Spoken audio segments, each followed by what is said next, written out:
सांगितलं। ठाणे महापालिकेचा अतिक्रमण विभाग म्हणजे हप्ते घेण्याची सशक्त यंत्रणा असल्याचा आरोप आमदार जितेंद्र आव्हाड यांनी केला आहे।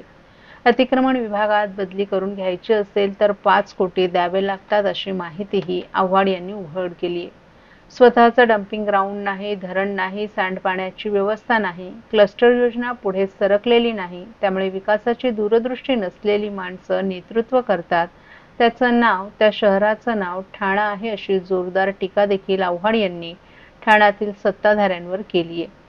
सोमवारी ठाणे महापालिकेच्या धर्मवीर आनंद दिघे सभागृहात आमदार डॉ. जितेंद्र आव्हाड यांनी जनता दरबार घेऊन ठाणे महापालिका आणि येथील सत्ताधाऱ्यांवर सडकून टीका केली। जिल्हाध्यक्ष सुहास देसाई, माजी विरोधी पक्षनेते शानू पठाण, कार्याध्यक्ष प्रकाश पाटील यांच्या संकल्पनेतून हे अभियान राबवण्यात आलं। ठाण्यात नागरिक प्रचंड त्रस्त असून महापालिकेचा आणि काही लोकांचा मनमानी कारभार सुरू असल्याचं आव्हाड यांनी सांगितलं। मानपाडा परिसरात 80 लोकांचा क्लस्टरला विरोध असताना या नागरिकांवर जबरदस्तीने क्लस्टर योजना लादली जाते।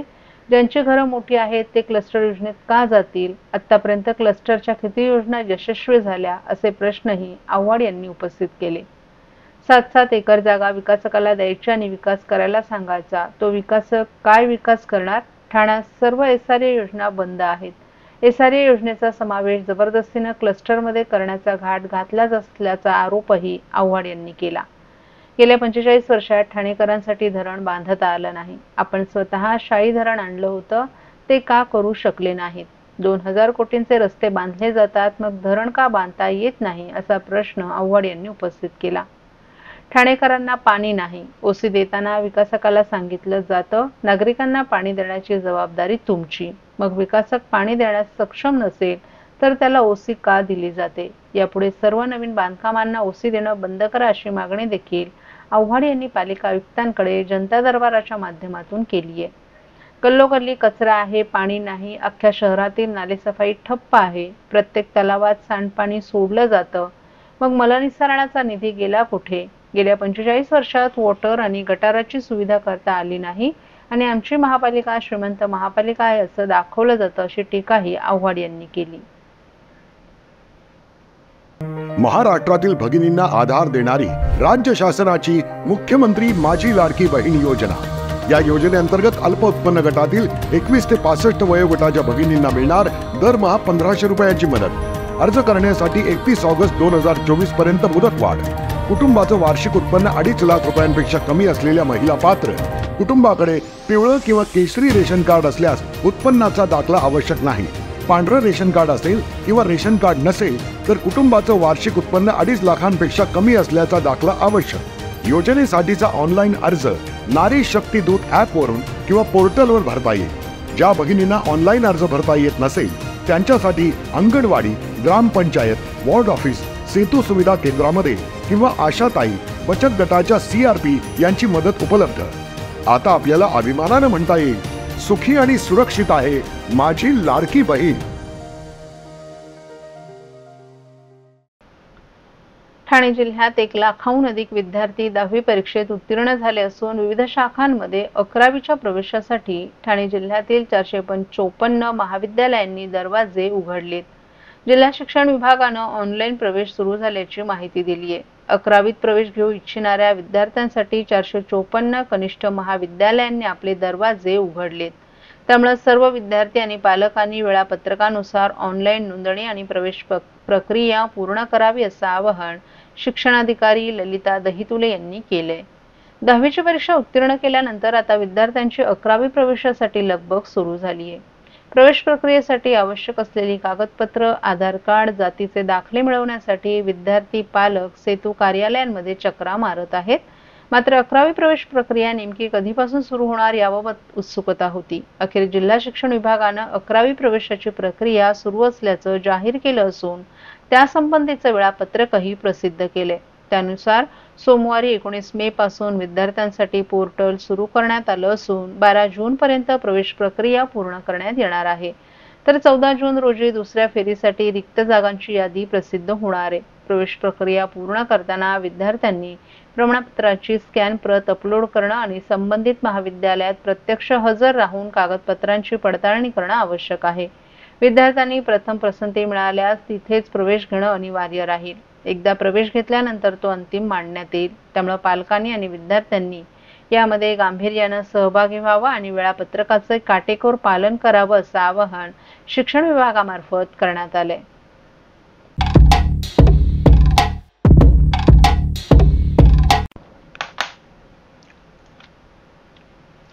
पुष्पा स्टाईलने हरियाणा राज्यातील विदेशी मद्य अवैधरित्या महाराष्ट्रात विक्रीसाठी आणलेल्या आरोपींना गुप्तचर माहितीनुसार राज्य उत्पादन शुल्क विभागाने अटक केली असून अटक केलेल्या आरोपींकडून 25 लाखांहून अधिकचा मुद्देमाल जप्त करण्यात आलाय। राज्य उत्पादन शुल्क विभागाने ही कारवाई केली असून ठाणे जिल्ह्यात याआधीही गोवा, दिसुदमन इथून अवैधरित्या विक्रीस आणलेल्या मद्यावर कारवाई करण्यात आली आहे। अनेक वेळेला महाराष्ट्रापेक्षा स्वस्त असणारं महागडं मद्य अवैधरित्या महाराष्ट्रात आणून सर्रास विक्री केल्या जात असल्याच्या प्रकरणात वाढ झाली होती। यामुळे महाराष्ट्र शासनाच्या महसुलात मोठ्या प्रमाणात फटका बसत असल्याचं उघडकीस आलं होतं।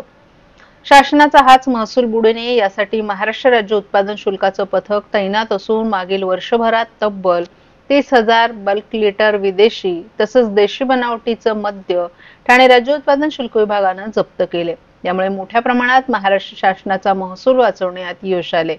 या मद्याची एकूण किंमत 14 ते 15 कोटी रुपये आहे। सध्या हरियाणामधून अवैधरित्या मद्य विक्रीस आणलेल्या 2 आरोपींना अटक करण्यात आली असून या प्रकरणी पुढील तपास राज्य उत्पादन शुल्क विभागाकडून सुरू असल्याचं राज्य उत्पादन शुल्क अधीक्षक प्रवीण तांबे यांनी सांगितलं।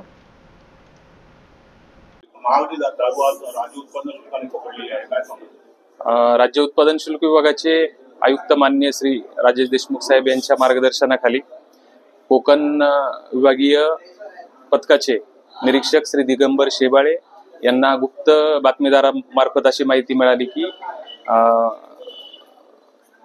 हरियाणा राज्यातनं ज्या ठिकाणी एक्साइज ड्युटी कमी असल्यामुळे विदेशी मद्याची किंमत कमी असते अशा ठिकाणी चोरट्या स्वरूपामध्ये ठाणे जिल्ह्यामध्ये विदेशी मद्य येणार आहे अशी त्यांना खबर मिळाल्यानंतर एक पहाटे 5 वाजण्याच्या सुमारास कल्याण बायपास रोडला त्यांनी एका संशयित वाहनाची तपासणी केली असता बाहेरच्या बाजूला रिकामी प्लास्टिकच्या पाण्याच्या जे बॉक्स ड्रम आहे तर त्याच्या आडमध्ये चोरकप्पा बनवून सुमारे 53 बॉक्सेस विदेशी मद्याचे जे सगळे हायर ब्रँड आहेत म्हणजे ज्याला आपण स्कॉच म्हणतो असे स्कॉचचा साठा त्यांना सापडला। हा स्कॉचचा साठा हरियाणा राज्यासाठी आयात केलेला होता परंतु महाराष्ट्र राज्यामध्ये ठाणे जिल्ह्यामध्ये त्याची चोरट्या स्वरूपामध्ये आवक झाल्याचे निदर्शनास आलं। यामध्ये टेम्पो जो पिकअप टेम्पो आहे त्याच्या किमतीसह जवळपास 25 लाखाचा मुद्देमाल हस्तगत केलाय आणि 2 आरोपींना अटक केली आहे। यानंतर पुढील तपास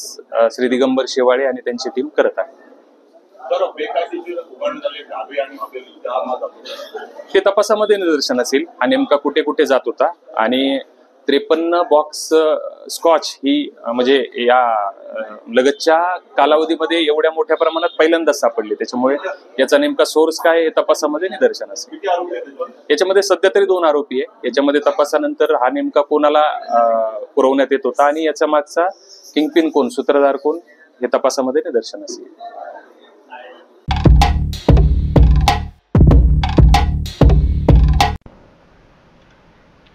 मोटार परिवहन विभागाच्या ऑनलाईन बदल्यांमुळे पारदर्शकतेबरोबरच जास्तीत जास्त अधिकारी कर्मचाऱ्यांनी मागणी केलेला पसंतीक्रम मिळत असल्यानं बहुतेक अधिकाऱ्यांचं समाधान होतं। त्यामुळे भविष्यात परिवहन विभागाच्या ऑनलाईन बदल्यांमध्ये अधिक सुसूत्रता आणावी तसंच महिला अधिकारी वर्गाच्या अडचणी प्राधान्याने विचारात घ्याव्यात असे निर्देश परिवहन मंत्री प्रताप सरनाईक यांनी दिले आहेत। परिवहन मंत्री प्रताप सरनाईक यांच्या उपस्थितीत मंत्रालयातील त्यांच्या दालनात परिवहन विभागाकडील 159 मोटर वाहन निरीक्षकांच्या ऑनलाईन बदल्या करण्यात आल्या। या संदर्भात आयोजित करण्यात आलेल्या बैठकीस परिवहन विभागाचे अतिरिक्त मुख्य सचिव संजय सेठी, परिवहन आयुक्त विवेक भीमनवार, सहसचिव राजेंद्र होळकर आदी उपस्थित होते। ऑनलाईन बदल्या करताना अधिकारी कर्मचाऱ्यांच्या विशेषतः महिलांच्या समस्या जाणून घेऊन त्या दूर करण्यास प्राधान्य द्यावं। भविष्यात अधिकाऱ्यांना 3 ऐवजी 5 पसंतीक्रम दिल्यास ऑनलाईन बदल्यांमुळे जास्तीत जास्त अधिकाऱ्यांना पसंतीचं ठिकाण मिळण्यास मदत होईल। पुढील वर्षापासून ऑनलाईन बदली प्रक्रिया अधिक चांगल्या पद्धतीने राबवावी असे निर्देशही त्यांनी यावेळी दिले। तसंच यावेळी गतवर्षी राबवलेल्या ऑनलाईन बदल्या पद्धतीचा देखील आढावा घेण्यात आला।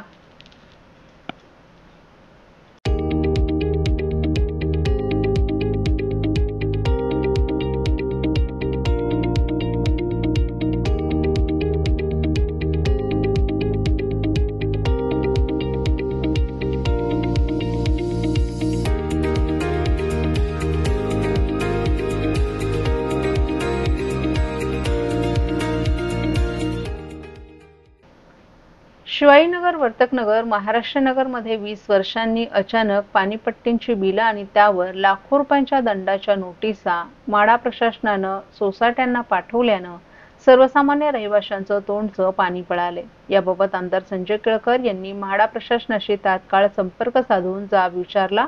तसंच मुख्यमंत्र्यांना भेटून मार्ग काढण्याचा प्रयत्न करणार असून तुर्तास कारवाई करू नये अशी मागणी त्यांनी केली आहे। शिवाजीनगर, वर्तकनगर, महाराष्ट्र नगर मध्ये म्हाडाच्या चाळी आणि इमारती असून त्या 40 ते 50 वर्ष जुन्या आहेत। त्यामुळे या सोसायट्यांना म्हाडामार्फत पाणी पुरवठा करण्यात येत होता। सुरुवातीला या सोसायट्यांना नियमितपणे पाणीपट्टीची बिलं येत होती, मात्र मागील 2 दशकांपासून त्यांना बिलं आणि नोटिसाही प्रशासनाकडून पाठवण्यात आल्या नव्हत्या।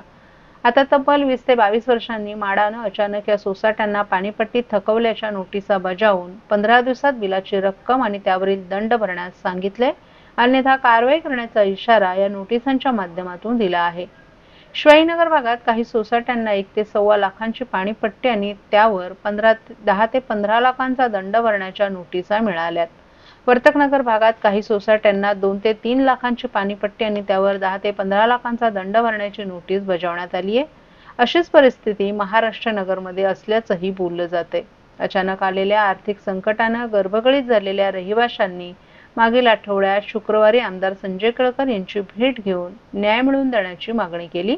त्यावर केळकर यांनी तात्काळ म्हाडाच्या मुख्य कार्यकारी अधिकाऱ्यांना फोन करून याबाबत जाब विचारला।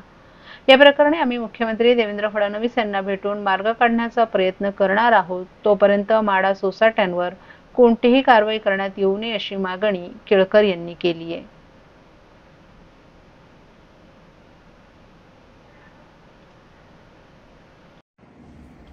म्हाडाच्या अधिकाऱ्यांचा अजब कारभार। वर्तकनगर, शिवाजीनगर, महाराष्ट्र नगर या ठिकाणी म्हाडाच्या शेकडो इमारती आहेत आणि बैठ्या देखील चाळी आहेत। 21 वर्षानंतर त्यांना पाण्याची आणि बाकीच्या टॅक्सेसची बिलं आलेली आहेत आणि ती किती आहेत तर करोडोने आहेत आणि त्याच्यामुळे लोकांची झोप उडालेली आहे। महापालिकेचं पाणी बिल ही मंडळी भरते आहे, परंतु म्हाडाने याच्यावर आणखीन एक ही कर जो आहे तो 21 वर्षाचा एकत्रित प्लस इंटरेस्ट असं इमारतीला लाखो रुपयाचं बिल हे प्रत्येक इमारतीला आहे। काही इमारतींना तर कोट्यावधी रुपयाचं बिल आहे, त्याच्यावर इंटरेस्ट पण आहे। ही सगळी मंडळी माझ्याकडे आली होती आणि त्या ठिकाणी म्हाडाच्या कोकण म्हाडाचे ज्या सीओ आहेत त्यांच्याशी माझी चर्चा झाली आणि त्यांनाही मी सांगितलं की कुठल्याही परिस्थितीत अशा पद्धतीने ही गोरगरीब जनता, कारण इथे राहणारी जी लोक आहेत ते कनिष्ठ मध्यमवर्गीय आहेत, अशी अचानक तुम्ही बिलं पाठवली तर ते कशी भरू शकतील आणि त्याच्यामुळे त्या बिलांना स्थगिती दिली गेली पाहिजे आणि तोपर्यंत कुठल्याही प्रकारची कारवाई होता कामा नये अशा प्रकारची देखील मी त्यांना कार्यवाही सुचवलेली आहे। लवकरच आम्ही माननीय मुख्यमंत्री यांचीही भेट घेऊन याला स्थगिती मिळण्याच्या दृष्टीने देखील आम्ही प्रयत्न करणार आहोत।